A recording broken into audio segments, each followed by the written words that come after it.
మరికొద్ది రోజుల్లో IPL season start అవుతున్న నేపథ్యంలో రాయల్ ఛాలెంజర్స్ బెంగళూరు ఫ్రాంచైజీకి పెద్ద చిక్కు వచ్చి పడింది.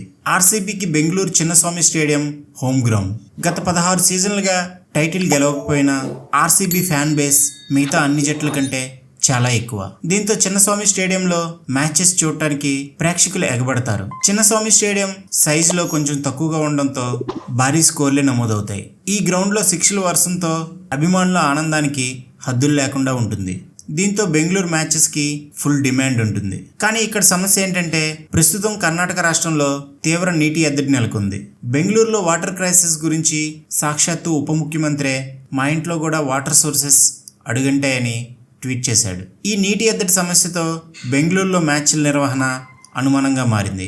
గ్రౌండ్ మెయింటెనెన్స్, పిచ్ తయారీ కోసం చాలా ఎక్కువ వాటర్ వినియోగించాల్సి ఉంటుంది.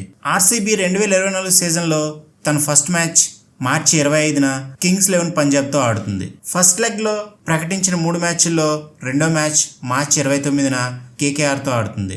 ఏప్రిల్ 2వ తేదీన ఆర్సీబీ లక్నోతో తలపడుతుంది. ఈ 3 మ్యాచ్ల నిర్వహణకి కర్ణాటక క్రికెట్ అసోసియేషన్ ప్రస్తుతం దృష్టి సారించింది. 2 వారాల్లో 3 మ్యాచ్లకు ఆతిథ్యం ఇవ్వాల్సి ఉండడంతో నీటి ఎద్దడిపై చర్చించేందుకు కేఎస్సీఏ సమావేశం కానుంది. కర్ణాటక క్రికెట్ అసోసియేషన్ సభ్యుడు ఇన్సైడ్ స్పోర్ట్స్తో మాట్లాడుతూ మీటింగ్లో చర్చించి ఒక డెసిషన్ తీసుకుంటామని చెప్పాడు. అంతవరకు మ్యాచ్ల నిర్వహణపై ఎటువంటి ప్రకటన ఇవ్వలేమన్నాడు.